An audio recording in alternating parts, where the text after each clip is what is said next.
En algún lugar del sudoeste de los Estados Unidos, entre los cactus, los arbustos bajos y las arenas movedizas del desierto, hay una simple caja blanca. Con poca luz y desde una gran distancia, la caja podría parecerse a una cabina telefónica. Sin embargo, de cerca, está claro que la caja no se parece a nada más en la Tierra. Si bien es solo un poco más angosto de lo que cabría esperar, es mucho más alto y se extiende hasta casi el doble de la altura de un ser humano para acomodar las criaturas que lo diseñaron. También está completamente en blanco y desprovisto de características superficiales. Durante la mayor parte del año, la caja no tiene puertas ni ventanas identificables. Sin embargo, el 22 de diciembre de cada año, entre las 4 y las 7 de la tarde, la pared este de la caja se abre y puedes entrar. Se desconoce por qué la caja solo permite la entrada en este momento en particular, pero el puñado de personas que cruzaron la puerta y regresaron cuentan historias fascinantes sobre lo que contiene la caja. El tono general de las historias sugiere que la caja es un camino hacia una complicada red de transporte, algo así como la línea del metro del cosmos. Aparentemente fue construido por alguien que visitó la Tierra en un pasado muy distante, probablemente mucho antes del surgimiento de la humanidad. Nadie sabe cómo seleccionar el destino en el que se encontrarán cuando vuelvan a abrir la puerta, y algunos han informado que pasaron hasta 200 paradas antes de encontrarse de vuelta en la Tierra. La caja fue construida con un material más duro que sus diseñadores. La mayoría de los viajeros informan que la caja se abre en enormes y gloriosas ruinas, construidas en órbita alrededor de al menos una docena de mundos. Algunas de estas siguen siendo estaciones espaciales completamente funcionales, que funcionan con piloto automático durante eones después de la muerte de las criaturas que lo construyeron. Algunos son poco mejores que cascos abandonados. Sus atmósferas internas apestan a descomposición y humedad, y sus luces se apagaron hace muchísimo tiempo para ahorrar la poca energía que queda. Parece completamente posible que algunos intrépidos viajeros hayan tropezado con ruinas completamente muertas y se hayan encontrado asfixiados en el vacío. Sin embargo, incluso salvo este riesgo sustancial, aún existen peligros al viajar entre las estructuras en ruinas construidas por un imperio desaparecido hace mucho tiempo. Aunque nadie ha informado haber entrado en contacto con algo hostil o incluso con vida dentro de ninguno de los mundos artificiales a los que puede conducir la caja, algunos han afirmado escuchar sonidos inusuales resonando a lo lejos en alguna de las estaciones oscuras. Un joven que viajó a una estructura particularmente grande en órbita alrededor de un gigante gaseoso informó haber visto movimiento en la oscuridad al final de un pasillo, algo que lo envió corriendo de regreso a la seguridad de la caja y, finalmente, de regreso a la Tierra. Debe recordarse que la civilización que construyó la caja cayó. ¿A qué? Pues nadie lo sabe. Quizás fue simple mala suerte, quizás una pandemia galáctica, o tal vez como el Imperio Romano, los constructores de la caja fueron aniquilados por los bárbaros que lograron atravesar la puerta. Quizás esos bárbaros, como los que eliminaron a Roma, se han repartido el botín entre ellos.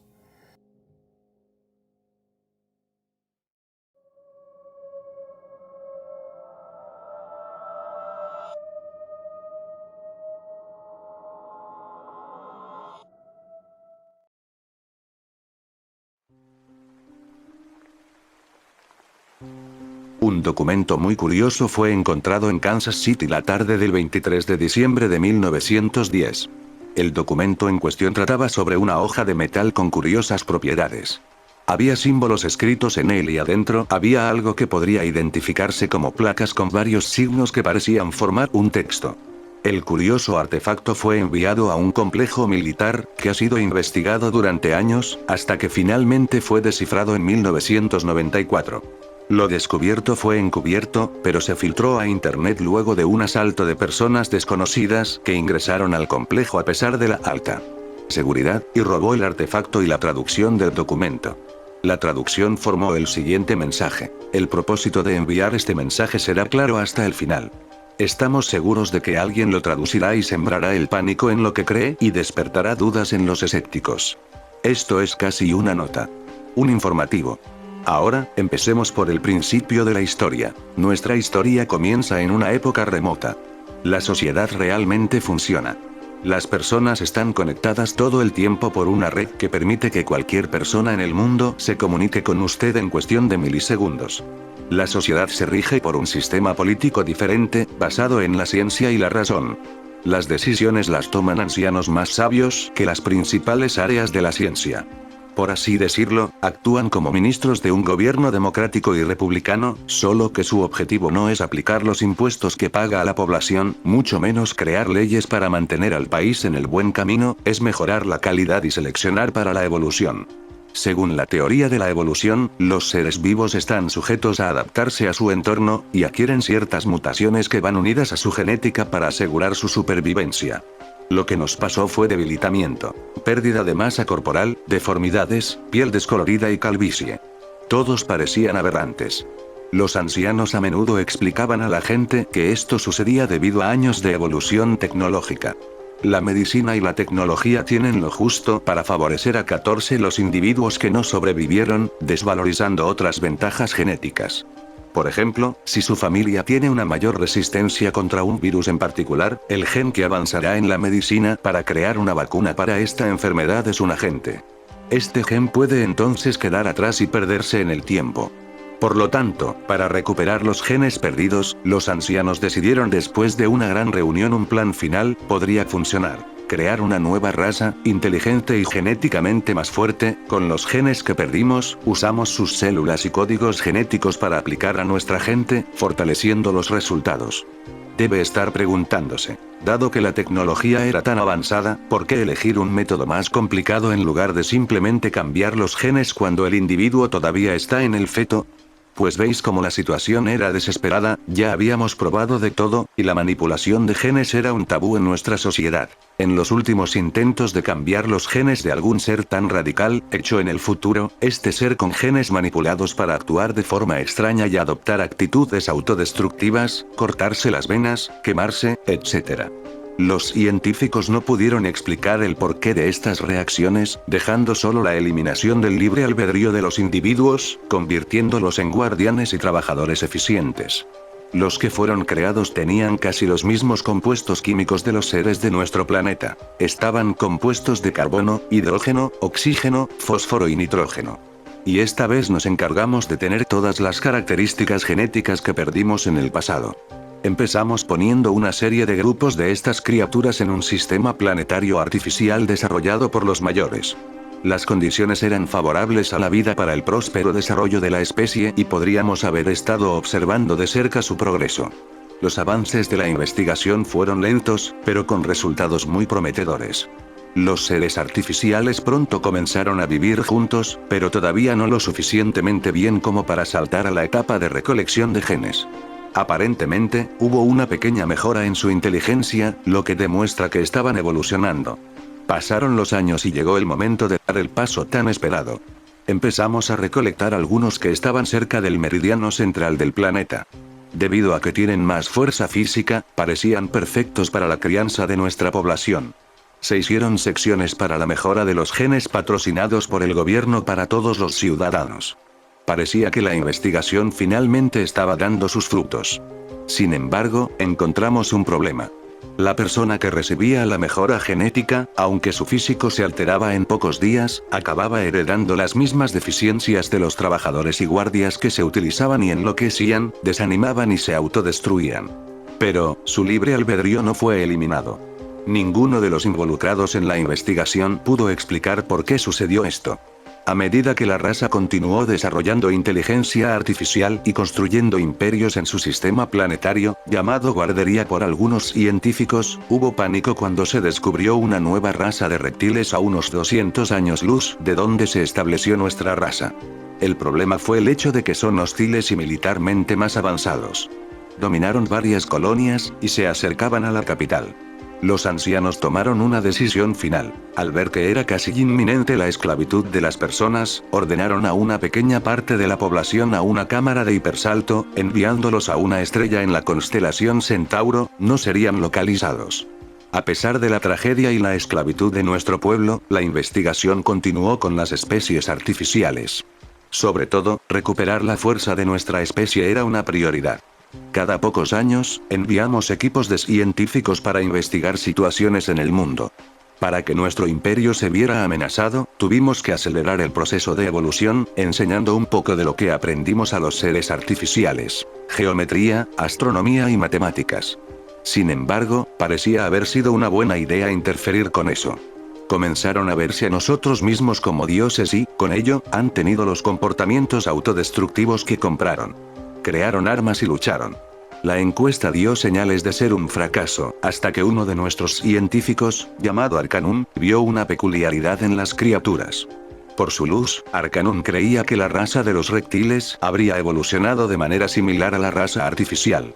Por ello, llamó la atención sobre uno de los imperios que se había formado en una de las penínsulas de la guardería y teorizó que nuestros enemigos han actuado de manera similar. Así, solo quedó para analizar las debilidades de ese imperio y aplicarlas en nuestro odiado enemigo. La investigación adquirió un nuevo significado. Mientras una parte de nuestros científicos dirigía su atención a cómo derrotar a nuestro enemigo, otra parte del equipo continuaba con el objetivo principal, que era recuperar los genes perdidos de nuestra civilización. El remanente de nuestra civilización ha declarado la guerra contra aquellos que esclavizaron a nuestro pueblo. La guerra duró muchos años, durante milenios. Pero finalmente logramos liberarnos y recuperar algo de lo que era nuestro. Los reptiles finalmente desaparecieron y pudimos reconstruir nuestra civilización. Hasta ahora la investigación continúa, y seguimos recolectando sus genes, esperando algún día poder recuperar nuestra antigua forma. El equipo científico incluso encontró una manera de poner uno entre los gobiernos de nuestras experiencias y controlar casi cualquier dirección para promover nuestro objetivo. Creamos enfermedades, enseñamos fisión y creamos desastres en la civilización. La etapa actual de investigación está tan avanzada que parece que podemos comenzar inmediatamente a recolectar especímenes y ha comenzado la última etapa de iniciar la finalización de la experiencia. Una vez probado que los seres artificiales son imperfectos. Sí, finalmente descubrí el defecto. Lo que hizo que la cría fracasara. Aparentemente, aquellos que solicitaron la mejora de genes, sus cerebros mutaron a algo muy parecido a la cara de los seres artificiales que creamos. Los comportamientos adquiridos se vuelven inestables, tercos, temerosos, amorosos, tristes, retraídos. También entraron en pánico porque son tan diferentes de los que los rodean, recurriendo a la autodestrucción. Y eso es más intriga. ¿Cómo podemos definir esta autodestrucción? Creo que esta es la característica más llamativa del Homo sapiens. Es mejor terminarlo, antes de considerarlo un final. Había más de una página de traducción, que finalmente se corrompió. Hasta el día de hoy, nadie sabe dónde está el artefacto o cuáles son sus orígenes. ¿Vino de un futuro lejano o fuera del planeta? Lo que importa es la historia curiosa. ¿Fue una mera experiencia humana? ¿Hay vida fuera del planeta? Preguntas que pueden extenderse por mucho tiempo. Pero hasta entonces, solo podemos mirar las estrellas y esperar.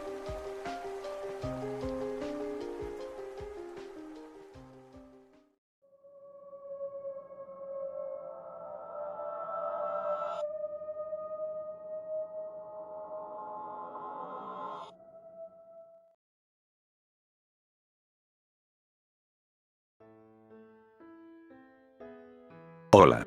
Yo soy el señor Weldon. Vi la cópula que me concibió y me gritó con horror. Vi que dio a luz como un parásito rayado, sin pelo y náuseas, y aprieto los dientes en el odio, que se deslizan una sobre otra y otra vez y otra vez y otra vez y otra vez hasta que eran planas y lisas. Voy a ver que se marchitan y envejecen, ya que su cuerpo se congela y el peso de sus años tirarán la carne de su cuerpo y voy a sonreír y reír, reír y reír. Voy a ver tu cadáver desecado que bombea lleno de productos químicos superficiales, enterrados en la tierra para alimentar a los sin ojos, criaturas subterráneas de la tierra y voy a gritar, porque sé a dónde va. Sé a dónde va. Conozco los secretos de esta tierra, como sabía los secretos de la anterior. Voy a traer el fin, y no me puedo parar. Usted lee estos cuentos y no sabe que con cada cosa que lee, entre crear y recrear, con cada uno que volver a contar, entre usted reclama la propiedad de que invitan al final. Porque habrá algunos entre ustedes que tratan de verificar estos cuentos. Va a buscarlos. Los que lo hagan con pasión encontrará que muchos de ellos son falsos, pero algunos serán desgarradores como mínimo. Otros te dejarán marcado por el resto de tus días fugaces. Otros todavía le dejarán despojado de su carne. Y que la carne se utilizará para construir más y más cuentos. Retorcidos y se extienden a clamar a los individuos más curiosos. Y voy a sonreír, mis dientes apretando juntos firmemente, con fuerza hasta que una de las grietas hagan un pop satisfactorio.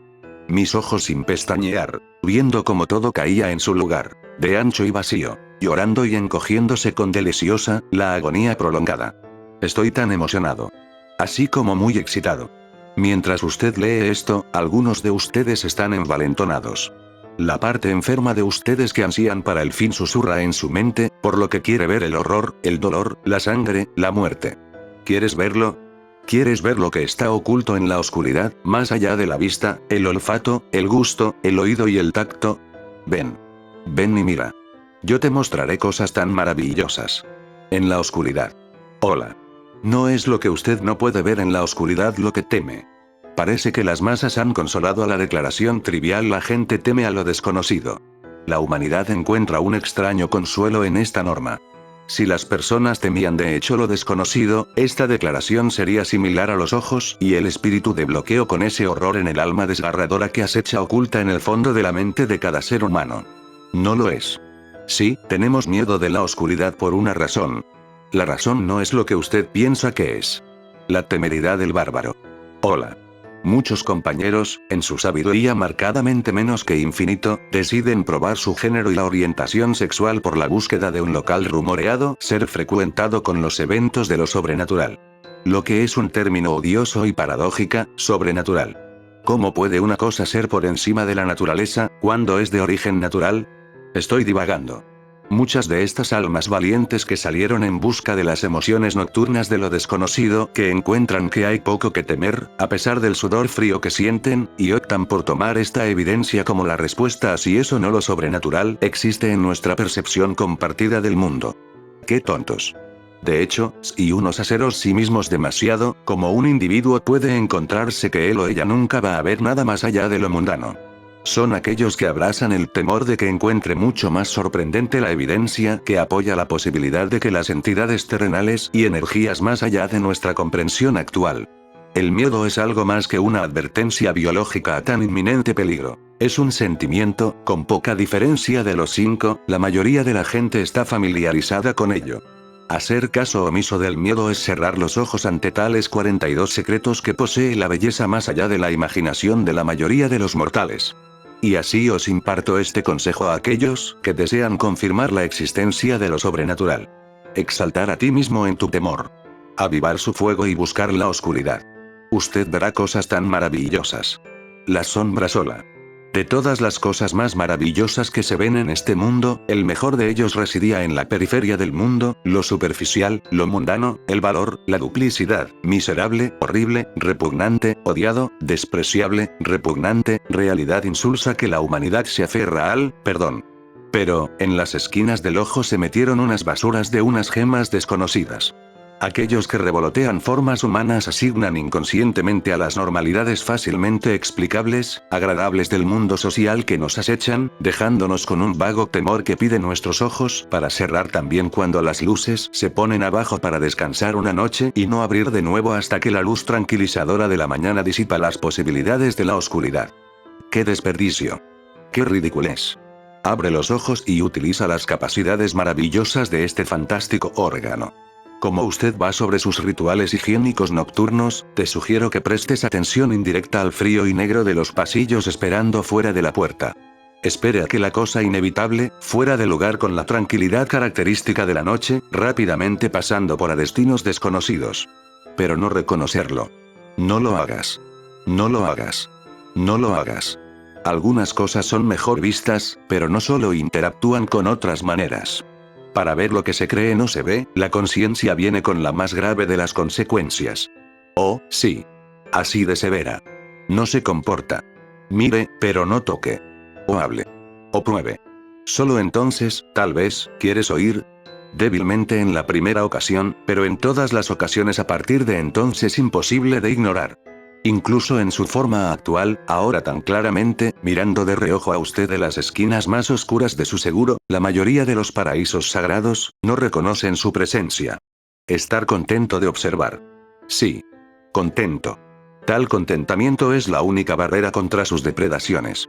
Si usted puede hacer esto, si uno puede soportar las tentaciones de la oscuridad y el control de uno mismo primordial, tal vez entonces usted estará preparado. Preparado. Para obtener más. Mucho más. ¿Qué cosas que se puede ver? Hola. Los cuentos de criaturas extrañas, ocurrencias, y avistamientos persisten desde los primeros días del hombre hasta nuestros días. Para descartar de la mano es una tontería, como es de creer ciegamente. Pero para aquellos que buscan la oscuridad, verán horrores que romperán la mente humana. Había una vez un tiempo en que el hombre entendía su lugar en el universo. Pero las cosas cambian. Siempre cambiantes. Sin embargo, incluso en la historia reciente ha habido aquellos que han entendido.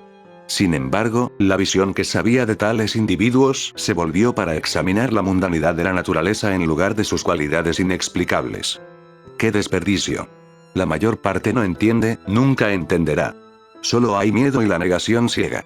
Incluso cuando se enfrentan a viejas verdades, que la mente humana se apaga y la persona que intenta desesperadamente encontrar una explicación mundana para posiblemente mantener la cordura. Cordura.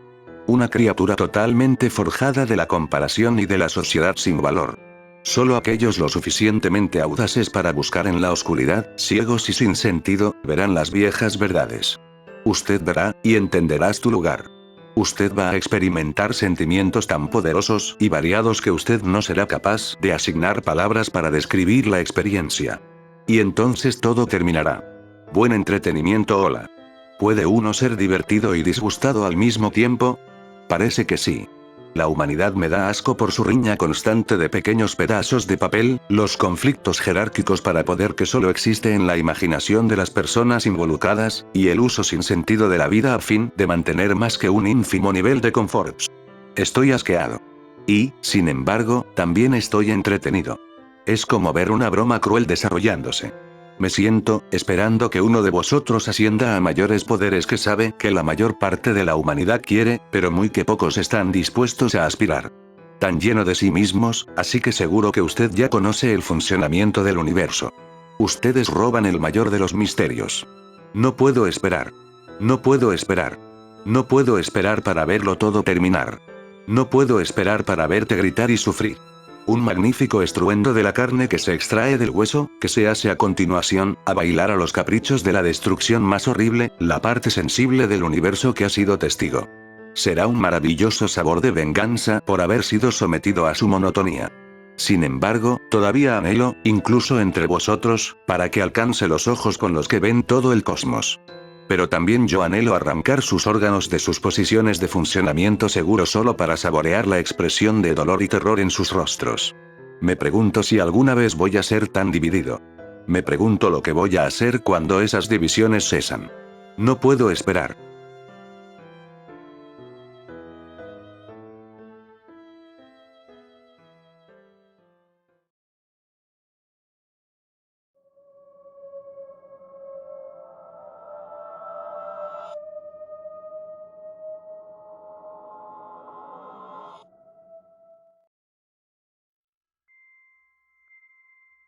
Comenzó cuando llamamos a las estrellas. En la oscuridad.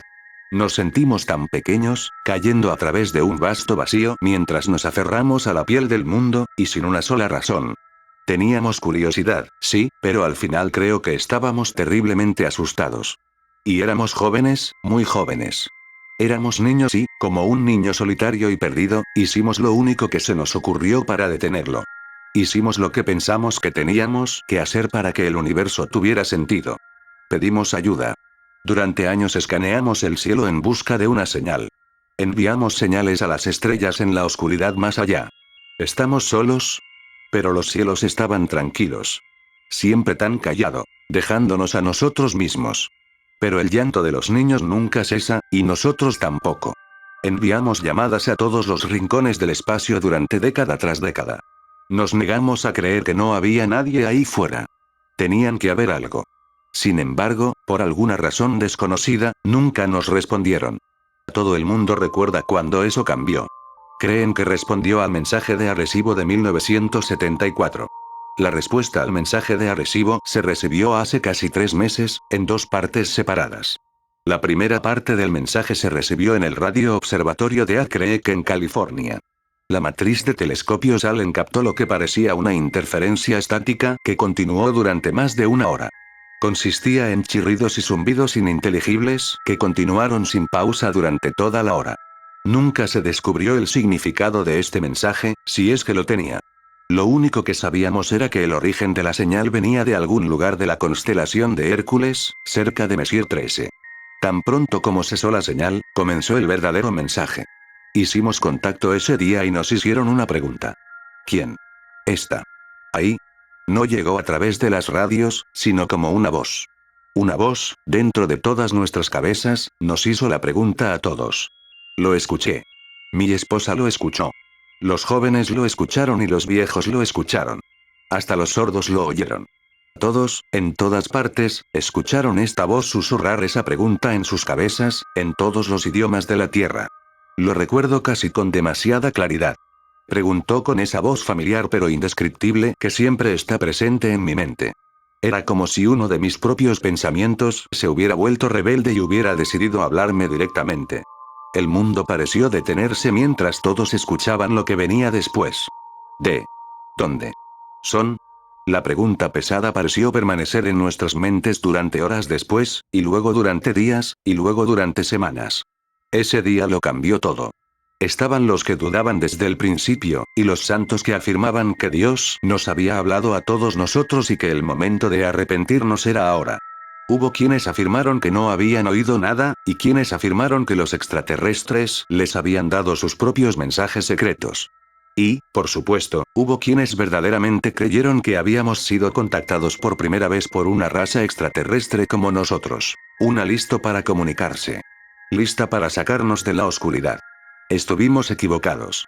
Nunca hicimos contacto con vida extraterrestre, al menos, nada comprensible o discernible para el entendimiento humano. Las estrellas son inmensas, y en su inmensidad nuestras voces habían tocado los oídos de algo verdaderamente incomprensible. Algo hambriento y malévolo. La voz. Nos dimos cuenta de nuestro error cuando el suelo empezó a gemir. Bajo nuestros pies, por todas partes, el suelo parecía gemir. Los sonidos amortiguados sacudieron el polvo y la suciedad debajo de nosotros. Nadie sabía qué lo estaba causando, al menos, no hasta que comenzaron a llegar las llamadas. Los cementerios gritaban. De repente, los muertos habían comenzado a gritar. Cada hombre, mujer y niño fallecido se revolvía en sus tumbas.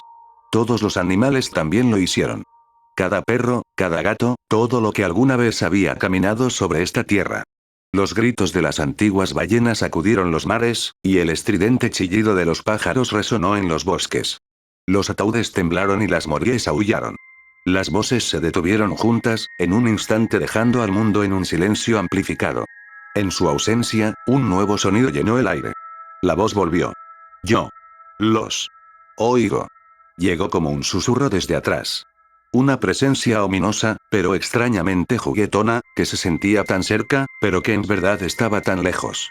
Nos dejó respirar en el silencio por un minuto antes de hacernos una promesa. Era una promesa que todos sabíamos que era verdad. Yo estoy viniendo. La voz se había ido, y el aire se llenó nuevamente de gritos. Esta vez eran de los vivos. Después de que la voz se hubo ido, nos dejaron solos. Millones entraron en pánico y con razón cuando el caos se apoderó de las calles. Muchos morirían en la violencia y los disparos de esa noche. Pronto serían conocidos como los arrebatados, y el resto de nosotros seríamos los condenados. Solo podíamos esperar. Los muertos que gritaban fueron solo el primero de los efectos secundarios que sentimos a medida que se acercaba la voz. Cuanto más se acercaba, más lo sentíamos. Esa primera noche después de los gritos, notamos que las estrellas sangraban por primera vez. Una sección del cielo occidental se había vuelto negra, más negra que la noche. Solo era realmente visible debido al anillo de estrellas que lo rodeaba. La luz de esas estrellas se había vuelto roja, y parecían desangrarse por el cielo como el colorante alimentario que cae en el agua. Su luz se arremolinaba y fluía alrededor del borde de una masa invisible. Entonces supe que estaba mirando el rostro de la voz. Nuestros científicos afirmaron que no había nada allí y que sus radares y escáneos siempre estaban vacíos. Sus telescopios no podían ver nada más que oscuridad en esa sección del espacio. Sin embargo, la prueba estaba justo frente a nosotros, ya que cada noche ese anillo de oscuridad se ensanchaba y más estrellas sangraban en el cielo. Lo vimos venir. A medida que pasaba cada noche, la mancha negra se agrandaba y más estrellas se distorsionaban y sangraban a su alrededor. Durante el día nos saludaba un nuevo infierno. Los efectos secundarios empeoraron. El día siempre traía algo nuevo. Estoy seguro de que la mayor parte de lo que sucedió no se contará ni se sabrá. Los animales empezaron a desaparecer. Todos ellos. No quedaron huellas, rastros o cuerpos. Las mascotas se escapaban, algunas de forma violenta. Todos se retiraron, para nunca más ser vistos. Los bosques quedaron abandonados, los océanos vacíos, el aire quedó en silencio. El mundo que quedaba parecía vacío y solitario. Se fueron como el agua alejándose de la orilla, justo antes de que rompiera el tsunami. Un día, hace unas 2 semanas, los científicos intentaron volver a hablar con la voz. Esperaban, tal vez, razonar con ello. Le contaron lo que estaba sucediendo en nuestro mundo y le hicieron preguntas. Los científicos suplicaron. No habló. Cuando se le preguntó que la voz enviara una respuesta. La noche siguiente los cielos se iluminaron con rayos de fuego. Estuvo encendido durante horas, blasonado con naranja y rojo. No nos dimos cuenta de los efectos hasta el día siguiente, cuando los televisores se volvieron estáticos y los teléfonos se negaron a funcionar. Nos habíamos sentado, observando, mientras todos los satélites caían del cielo. Después de eso, los informes se convirtieron en rumores y rumores. La cordura era una cosa del pasado. El aire nos helaba y nos pesaba. La voz estaba casi aquí, y todos la sintieron. Llovió durante una semana después de la caída de los satélites. La lluvia era salada y estaba llena de una inmundicia desconocida que ennegrecía la hierba. Tal vez los satélites rastrearon algo con ellos cuando golpearon el cielo, nadie lo sabía con certeza. Todo lo que sabemos es que cayó de nubes negras como el carbón que taparon el sol, como ceniza líquida. La oscuridad cayó sobre nosotros durante días. Cuando las nubes se fueron, los cielos estaban vacíos. No había nubes, pero el cielo estaba bajo y gris. Si el sol estaba en algún lugar del cielo, nunca se dio a conocer. Incluso nos había abandonado. Cada día se oscurecía lentamente más y más hasta que la noche y el día se volvieron casi iguales. Algunas personas afirmarían más tarde que habían visto cosas en la oscuridad. Criaturas con extremidades desgarbadas y rostros torcidos, acechando en el rabillo del ojo. Eran criaturas altas y blancas que parecían mudadas o podridas a través de su piel transparente. Las apariencias duraban solo 1 o 2 segundos antes de desaparecer sin dejar rastro. Algunos creían que este era el primer paso en la invasión alienígena, pero el resto de nosotros no sabíamos qué pensar. Simplemente sabíamos que no era nada tan simple o benigno. Deben haber sido alucinaciones, solo más locura que soportar, pero en última instancia, tan inofensivas como cualquier otra cosa. Tan inofensivos como los gritos de los muertos, los animales desaparecidos y el cielo agonizante. Las apariciones aumentaron lentamente en duración y número. Creo que todos los vieron al menos una vez, pero no creo que una sola persona adivine por qué realmente estaban aquí. Nunca tocaron ni hablaron con nadie, y ciertamente nunca dañaron a nadie. La mayoría de los que los miraron bien los describieron como tristes o deprimidos. Algunos incluso afirmaron que las criaturas los vigilaban por la noche, y otros incluso afirmaron que parecía como si las criaturas sintieran lástima por ellos. Uno afirmó haber visto incluso a uno postrado en el suelo, con las manos entrelazadas sobre su cabeza. Dijo que estaba orando por nosotros. La oración no fue de ayuda. Las iglesias y los lugares de culto que nos habían dividido durante tanto tiempo no lograron traer esperanza a nadie al final. La voz les permitió orar y rogar por un tiempo, pero hace apenas unos días la voz terminó con todo. Nadie cuestionó cómo, porque en este momento nada de lo que sucedió sorprendió a nadie, pero el último día todos los libros de adoración se quemaron. Hasta la última Biblia, cada Corán, todo. La gente corrió a sus centros de fe, pero no encontró consuelo. Las iglesias y los templos habían corrido la misma suerte, si no peor. El pueblo quedó abandonado por sus mayores esperanzas. Había rumores de iglesias por todo el mundo, con paredes formadas por los cuerpos de aquellos que buscaban refugio. Se fusionaron con las paredes, pegado a ellos como moscas en una trampa. Murieron todavía suplicando esperanza, pero estaban más allá de la ayuda de Dios. El resto de nosotros habíamos aprendido a dejar de mendigar. Nosotros esperamos. Llegó el mensaje final. Desde más allá del cielo cayó sobre nosotros. La voz resonó, y dijo la simple verdad. Yo estoy aquí. Hay una oscuridad más allá del horizonte, como la que dudo que se haya visto alguna vez. Trae consigo los gritos de innumerables almas y se mueve rápido. Las estrellas se están muriendo ahora, y sé que nunca se volverán a ver. La luz se está muriendo tan rápido. No dejo esto como una advertencia. No, es demasiado tarde para eso. En cambio, considera esto como la última realización, lo último de la humanidad que jamás sabrá. Porque solíamos preguntarnos si estábamos o no solos y perdidos, pero nunca si estábamos o no a salvo y escondidos. El universo es infinito, y nuestra comprensión era significativamente más finita. Nunca deberíamos haber hecho señas a la oscuridad. En cambio, deberíamos habernos aferrado a la luz y haber cerrado los ojos cada vez que nos dirigimos al vacío. A medida que se acercan los minutos finales, mantengo una última verdad para estar seguro. Ahora sé por qué los cielos siempre estaban tan tranquilos.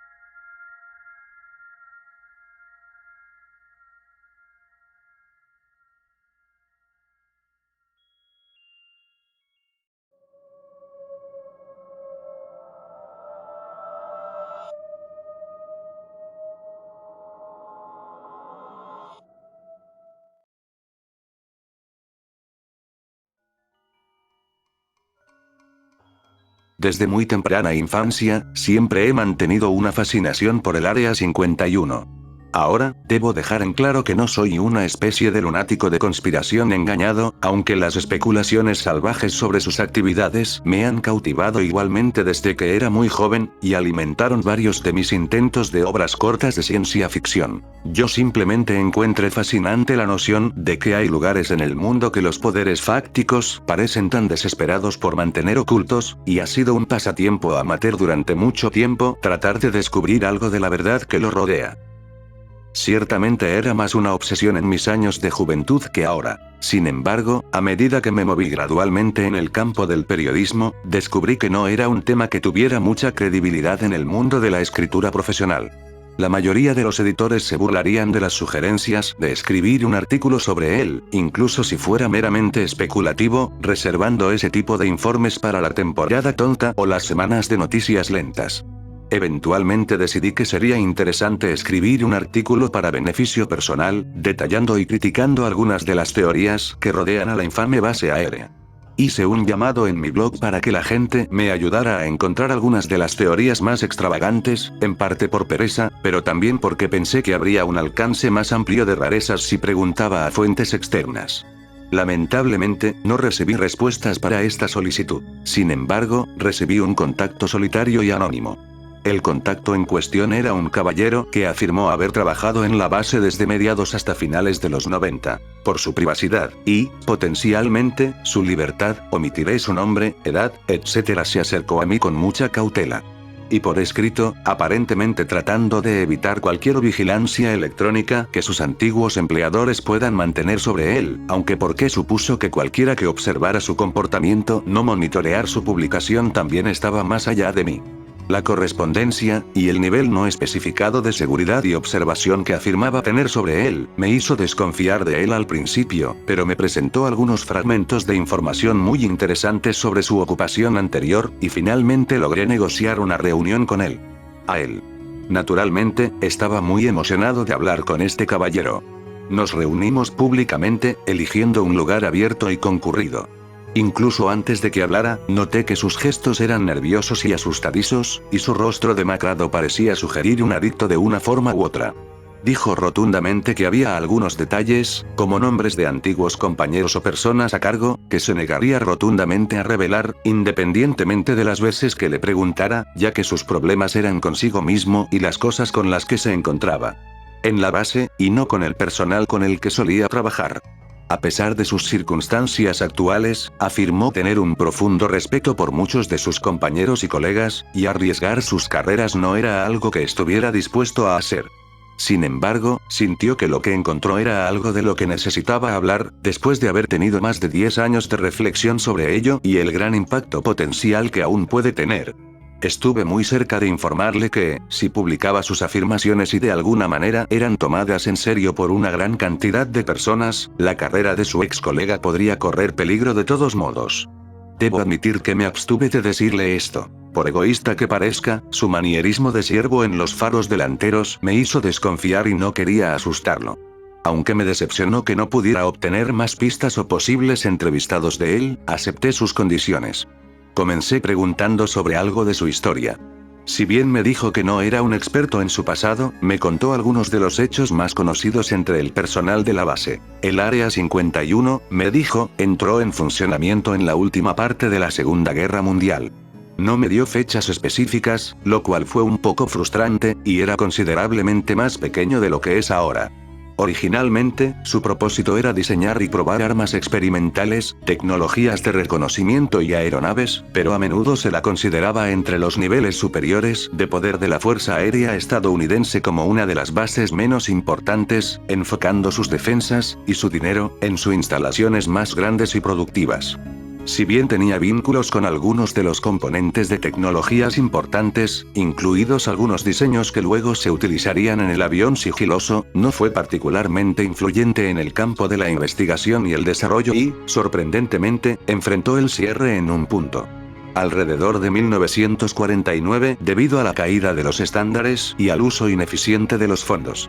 Su administración fue reemplazada y los estándares comenzaron a mejorar, y su financiación se gastó en expandir la base para permitirle trabajar en nuevas áreas de investigación, incluidos, entre otros, métodos de guerra nucleares, biológicos y psicológicos. Debo admitir que este peldaño me resultó bastante positivo. A pesar de mi interés en la base a lo largo de los años, siempre he sido escéptico en cuanto a su supuesta relación con extraterrestres y lo paranormal, creyendo que guarda secretos inquietantes de una naturaleza mucho más terrestre. Como la ciencia libre de ética y los nuevos y crueles sistemas de armas. La gran mayoría de las personas con las que he discutido el tema a lo largo de los años han saltado directamente a la teoría de los extraterrestres, algo que siempre he encontrado extremadamente irritante. Escuchar a alguien que parecía ser genuino, dándome hechos que podía encontrar mucho más creíbles fue alentador. Lo que me dijo a continuación comenzó como una decepción, pero pronto se convirtió en algo mucho más inquietante. Como se le informó cuando asumió el cargo alrededor de 1993, las operaciones de la base dieron un giro dramático en 1964, cuando un objeto brillante apareció en el cielo a unas 5 millas al este de la base, en algún momento de abril de ese año. La Guerra Fría todavía estaba en su apogeo, siendo solo 2 años desde la crisis de los misiles cubanos, y a pesar de un aparente período de enfriamiento desde que se creó la línea directa entre Moscú y Washington para permitir que los Estados Unidos y la URSS discutan y negocien cualquier incidente adicional. Las tensiones entre los estadounidenses y sus enemigos rusos seguían siendo altas, al igual que la desconfianza hacia el otro lado. Creyendo inicialmente que esto era el comienzo de algún tipo de ataque engañoso, la base pasó a alerta máxima y todas las tropas de la base fueron movilizadas y desplegadas en el sitio en 20 minutos, después de haber informado a la Casa Blanca del ataque. Se cree que el presidente Johnson llamó inmediatamente a Nikita Khrushchev a través de la línea directa, donde afirmó no tener conocimiento de ningún ataque de este tipo. Naturalmente, esto se tomó con una gran pizca de sal, pero Johnson aparentemente detuvo los pedidos de represalias inmediatas de algunos de sus asesores más entusiastas, en caso de que los soviéticos estuvieran diciendo la verdad. Se informó a las tropas de base que investigaran la fuente de la luz de inmediato y que informaran a la Casa Blanca directamente de sus hallazgos tan pronto como fuera posible. La fuente de luz, como se especuló, había caído a la Tierra bastante cerca. El lugar del impacto estaba ardiendo sin llama al ser descubierto, dejando atrás un cráter considerable. Habiendo descartado muy pronto un ataque nuclear o de artillería, viendo como no se oyó ninguna explosión y, en lo que respecta al ataque nuclear, todos estaban vivos, comenzaron a especular que lo que debió caer a la Tierra fue un satélite, una luz avión, o posiblemente incluso un dron de vigilancia. Sin embargo, todo esto fue refutado cuando investigaron más a fondo el cráter. No encontraron restos, ni montículos de metal retorcido ni componentes quemados que sugirieran una pieza defectuosa del equipo que se había estrellado. En cambio, encontraron una pequeña caja negra. Las tropas que inicialmente hicieron el descubrimiento fueron devueltas a la base de inmediato y descontaminadas, reemplazadas por equipos ASMAT que vestían trajes de radiación y empuñaban contadores Geiger. Sin embargo, estos equipos no descubrieron ningún material radiactivo en el cubo. El personal de la base no podía decidir qué se podía hacer con el objeto. Los expertos en eliminación de objetos fueron enviados de inmediato para destruir el objeto en una explosión controlada, con la firme creencia de que, fuera lo que fuera, probablemente era un riesgo y, por lo tanto, debería ser tratado.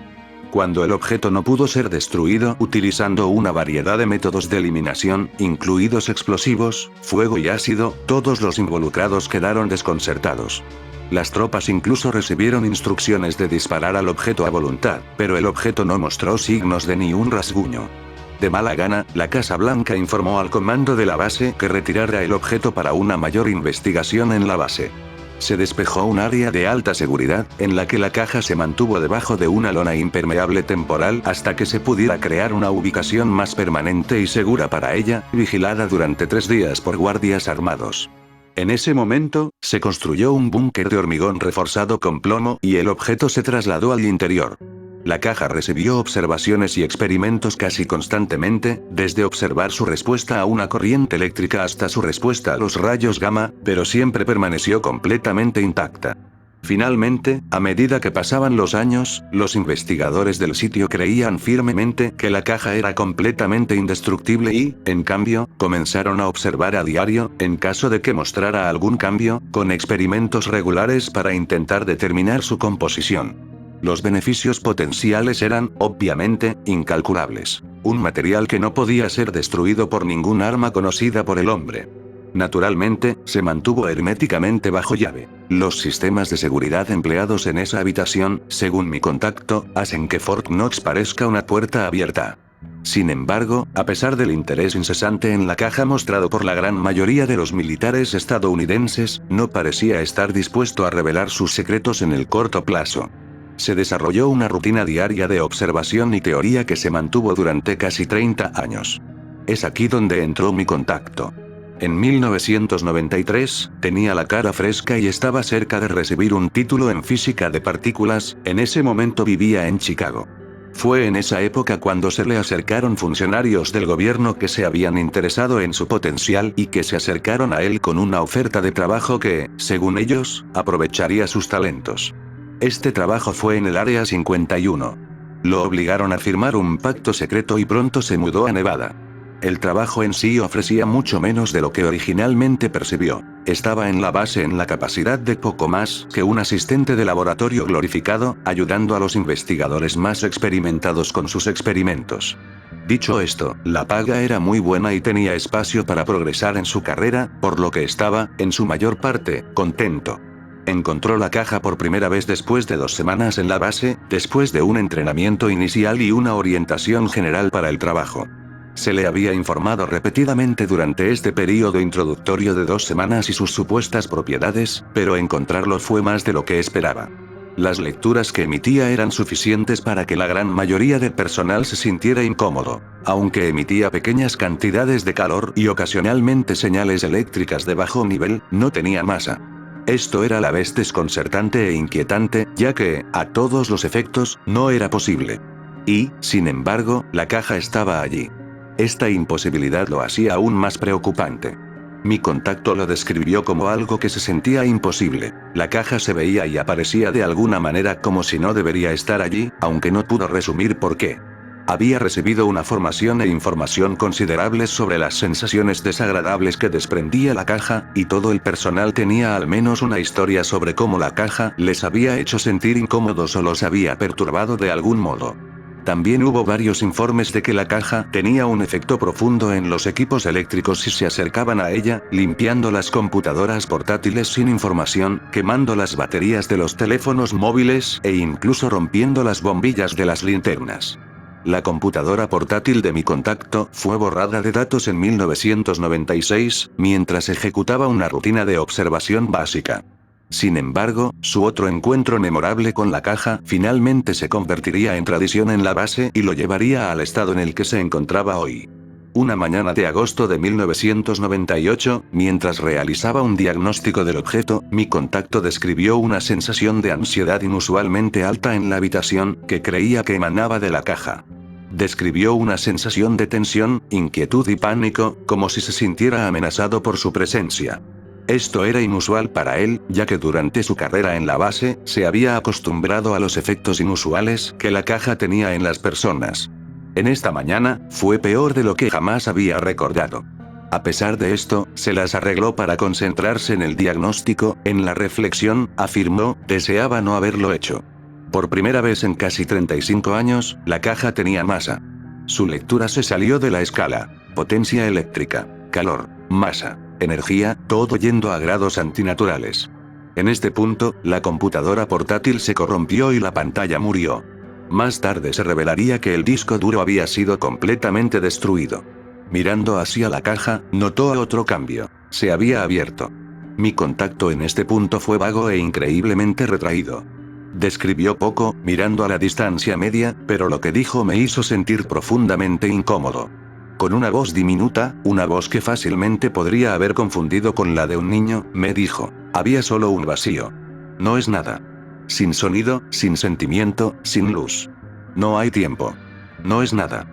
Después de esto, necesitó unos momentos para ordenar sus pensamientos y recuperarse, y nos sentamos en silencio. Él, tratando de lidiar con este recuerdo y yo, tratando de encontrarle sentido. ¿Qué quiso decir con nada? Continuó con la historia después de un rato. Me dijo que se había desmayado temporalmente, y cuando volvió en sí, estaba fuera del búnker, que estaba cerrado. Afuera, encontró una escena de destrucción abyecta: restos en llamas, metal retorcido, personal del sitio corriendo frenético tratando de devolver una apariencia de orden. Esto inicialmente lo confundió, pero la extrañeza de la situación pronto se hizo evidente para él cuando le dijeron que la base en su totalidad había sido golpeada por lo que más tarde se denominó una explosión telequinética. Objetos, desde bolígrafos hasta sillas de oficina. A la aeronave, había comenzado a levitar y moverse en la dirección general del búnker. Después de casi un minuto de esto, los objetos se dispersaron violentamente hacia el exterior, siendo el búnker el centro de la explosión.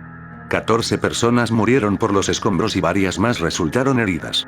Los objetos afectados no eran solo metales, por lo que se descartó algún tipo de imán como causa, pero no pareció afectar a la materia viva. El personal armado se había apresurado al búnker después de identificarlo como el centro de la explosión, lo que obligó a anular los sistemas de seguridad. Lo encontraron desmayado en un rincón, aparentemente protegiéndose los ojos. La caja, según mi contacto, ahora estaba sin abrir. Lo sacaron del búnker, se lo llevaron y se sometió a casi 24 horas completas de descontaminación, exámenes e informes, siendo la primera y única persona directamente en la escena. Los funcionarios inicialmente se mostraron escépticos sobre sus afirmaciones de que la caja se había abierto. El sistema de CCTV del búnker había sido borrado en el incidente, junto con su computadora portátil. Las lecturas que tomó y el incidente en sí ahora se perdieron, sin evidencia para respaldar sus afirmaciones. A pesar de esto, sin embargo, luego se cosechó cierta simpatía por su historia, especialmente cuando era el único vínculo con la explosión que tenían. Se duplicó la seguridad y los exámenes de la caja, con un guardia armado dentro del búnker a todas horas del día, y mi contacto recibió terapia para la ansiedad y el estrés severos. La base se limpió de escombros y las reparaciones casi se completaron después de una semana y media. Sin embargo, cuando mi contacto regresó al búnker con los investigadores unos días después, para tratar de proporcionar más pruebas de subversión de los hechos, se encontró con algo muy siniestro. En la pared trasera del búnker, visible inmediatamente después de la entrada, había un anillo negro perfectamente circular, alrededor de la altura de un hombre, que se parecía mucho a una marca de quemadura. Los investigadores le informaron que el anillo estaba presente cuando lo sacaron a rastras, y los intentos de quitarlo no dieron resultados. Mi contacto me dijo que algo en eso lo hizo vomitar y tuvo que irse. Alrededor de 2 semanas de insomnio y cambios de humor severos después del incidente lo llevaron a presentar una solicitud de renuncia. No sentía que pudiera permanecer en la base, por razones que no podía entender o explicar por sí mismo. Desde el incidente, se había sentido inquieto y nervioso, especialmente cuando estaba solo. También recuerda una serie de eventos inusuales que ocurrieron dentro y alrededor de la base. Varias cámaras de seguridad alrededor de la base se habían cortocircuitado, junto con algunos sensores de movimiento en las áreas más seguras. El personal del sitio informó que faltaban objetos, a saber, alimentos y equipos eléctricos. Y lo que es más extraño, el perro base fue encontrado muerto en el comedor 4 días después del incidente. Los exámenes de su cuerpo sugirieron que había sido atropellado por un automóvil, pero esto no fue posible, ya que ningún automóvil podría haberse metido en el desastre. Hall sin destruirlo, y el perro fue visto entrar, pero no salir, por varios testigos presenciales. Se realizó una autopsia y se descubrió que los músculos del perro se habían contraído tan repentina y violentamente que se había roto varios huesos, incluido el lomo. Se buscaron pruebas de venenos o toxinas, pero no se encontró ninguna. La mejor suposición que se pudo hacer fue que el perro sufrió un shock tan severo que sus músculos sufrieron un espasmo fatal y finalmente se agarrotaron en un grado inimaginable. Recuerdo mi contacto detallando estos eventos con una fascinación casi asustada. Especulé que él había reflexionado sobre estos eventos durante mucho tiempo. Una semana después de presentar su renuncia, se despidió y fue escoltado desde la base para regresar a su antigua vida en Chicago, donde tenía la intención de regresar a la carrera que aún tenía que terminar e intentar dejar atrás su antiguo trabajo. No sabía por qué lo había afectado tan profundamente, pero estaba convencido de que sentía que tenía que alejarse de ese lugar tan pronto como pudiera. Me dijo que lo que sucedió a continuación fue lo que lo llevó a beber. Cuando salieron de la base, decidió echar un último vistazo atrás. Inmediatamente llegó a lamentar esto. En la nube de polvo levantada por su SUV, de pie frente a la base, había una figura. Mi contacto no describió la figura. Esta vez, no fue porque le resultara demasiado difícil describir el recuerdo, sino porque simplemente no podía recordarlo en absoluto.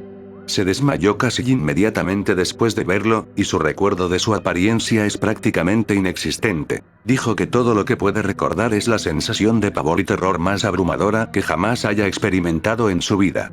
Algo en este personaje inspiró un sentimiento de miedo dentro de él que era más fuerte que cualquier cosa que hubiera encontrado antes, o desde entonces.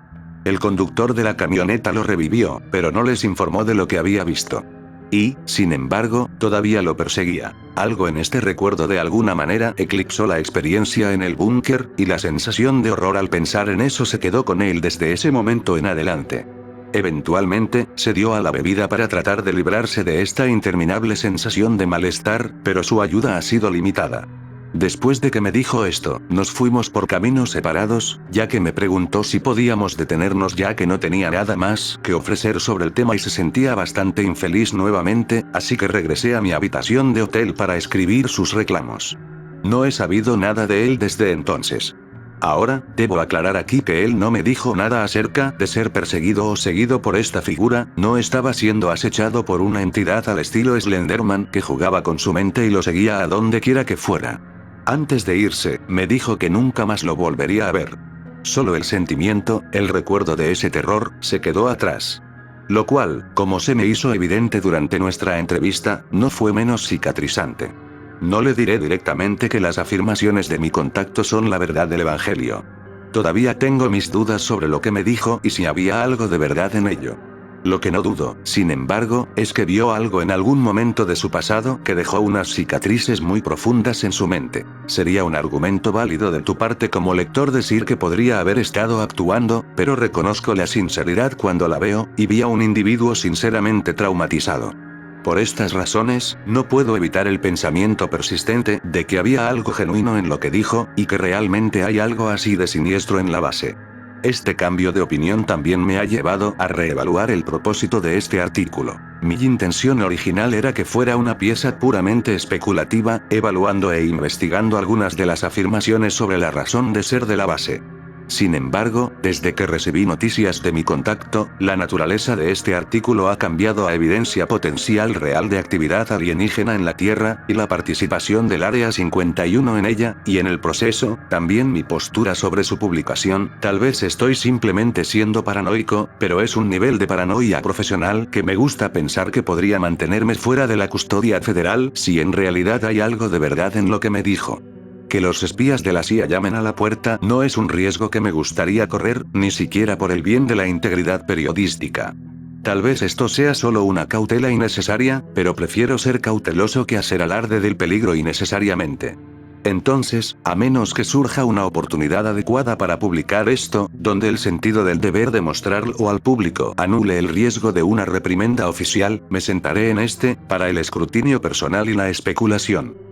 Sin embargo, independientemente de la confiabilidad de estas afirmaciones, todavía me inquieta siquiera considerar la idea de que una de las superpotencias militares más poderosas de la Tierra pueda ser burlada y confundida por personas o fuerzas desconocidas durante tanto tiempo. Aún más pensar que estas fuerzas aún podrían estar en funcionamiento hasta el día de hoy. Como se indicó al final del artículo original, decidí posponer la publicación hasta el momento en que pensé que sería necesario y para el beneficio público hacerlo. Ese momento ha llegado. A menos que las noticias lo hayan pasado por alto de alguna manera, lo que dudo mucho, sabrá que hace 27 horas, los servicios de emergencia en el área de Nevada estaban en alerta roja ya que innumerables comunidades locales dieron informes de objetos cotidianos que se movían por su propia voluntad. Se informó de una explosión posterior, que mató a varias personas e hirió a muchas otras. Estos objetos, según los testigos, explotaron desde cualquier punto hacia el que se estaban moviendo originalmente. Naturalmente, los hospitales se inundaron de víctimas y los policías trabajaron incansablemente para tratar de calmar la situación, pero todo esto fue en vano cuando se recibieron informes de testigos presenciales de un gran anillo negro en medio del desierto de Nevada. La noticia pronto llegó a Internet y, a pesar de la presencia de equipos de especialistas que aparentemente fueron llamados para sofocar los rumores, continuó extendiéndose como un reguero de pólvora. Se produjo una rebelión mundial de los medios contra el gobierno estadounidense, con redes de noticias de todo el mundo informando sobre este fenómeno inexplicable. Un encubrimiento de cualquier tipo ya no era una opción. Las imágenes de satélite revelaron más tarde que el anillo tenía más de 15 millas de diámetro, perfectamente redondo y de apariencia negra, muy parecido a una marca de quemadura. Las imágenes también parecían mostrar un objeto en el centro del anillo, a saber, una gran caja negra solitaria. El levantamiento de los medios a raíz de este incidente me ha presentado una situación en la que ya no me siento amenazado de revelar lo que sé. Si Estados Unidos no puede controlar sus propias redes de televisión nacionales, entonces dudo mucho que puedan controlar a los periodistas independientes en línea. Y, a la luz de estos eventos, creo que habría publicado esto incluso si los riesgos aún estuvieran ahí. Esta es una conexión demasiado grande como para simplemente ignorarla. Las dudas que tenía sobre las afirmaciones de mi contacto ya no existen. No tengo nada que ofrecer aquí más que especulaciones, pero creo que lo que encontró en la base fue un grupo de exploración, un topógrafo, por así decirlo, y que el anillo negro en el búnker era su ventana a nuestro mundo. También creo que lo que estamos viendo ahora ya no es el grupo de exploración. Creo que es la invasión.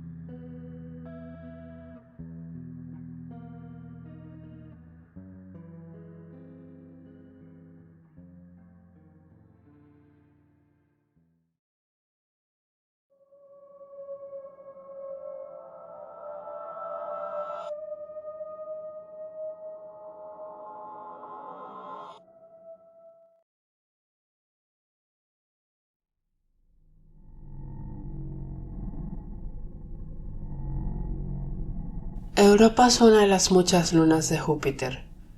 Su característica más interesante es su gruesa capa de hielo que cubre un océano de agua líquida muy similar al nuestro. La atracción gravitatoria de Júpiter evita que el agua se solidifique, lo que hace que el calor se escape del fondo del océano. Esto es muy similar a los respiraderos en los fondos oceánicos de la Tierra, que están repletos de vida. Las diversas temperaturas, que van desde cálidas hasta heladas, permitirían que cualquier vida potencial evitara la barrera de tamaño de sangre caliente provocada por el sobrecalentamiento. El tamaño solo sería limitado por el ecosistema de apoyo. cualquier vida potencial también se desarrollaría en completa oscuridad, dando lugar a criaturas muy similares a nuestros propios organismos de aguas profundas, como el rape y el pez víbora. En 1997, la Administración Nacional Oceánica y Atmosférica de Estados Unidos, mejor conocida como NOAA, detectó un sonido submarino extremadamente potente y de frecuencia ultra baja en el Océano Pacífico Sur. Este sonido se llama coloquialmente bloop. Su origen sigue siendo desconocido, pero el sonido es similar al de los animales marinos. Esto ha llevado a la mayoría de los científicos a creer que lo que hizo el sonido es un animal. Para producir un sonido de esta magnitud, la criatura tendrá que tener varias veces el tamaño de una ballena azul, pero eso puede tener una explicación propia. Lo que realmente nos preocupa es que esa misma situación se repitió, pero en esta luna de Júpiter. El sonido de The Bloop fue grabado en aguas que tienen solo un par de millas de profundidad. Se cree que el océano de Europa tiene una profundidad de 62 millas.